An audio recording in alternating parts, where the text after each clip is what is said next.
কালকে অভিষেক এসে অনেক বড় কথা বলেছে, বলছে 119টা মামলা 2 মাস পরে 150 মামলা হয়ে যাবে।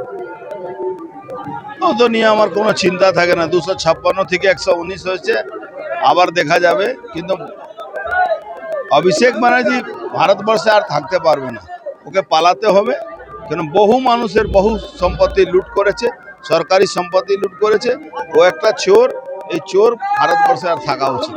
বিকাশ বসুর মৃত্যু যিনি দায়ী তিনি প্রচার করছে ছবি নিয়ে। বিকাশ বসু কেমন লাগে?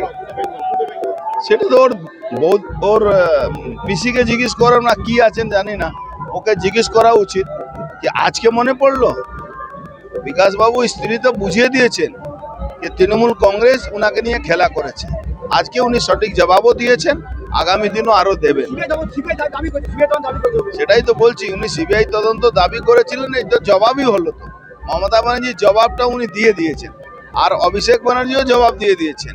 কালকে তো উনি মঞ্জু বোস যিনি বিধায়ক ছিলেন, আজকে নোয়াপাড়া মানুষের কাছে উনি প্রমাণ করে দিয়েছেন যে এরা যারা তৃণমূল কংগ্রেসের লোকেরা, এরা সবসময় মানুষকে ইউজ করে।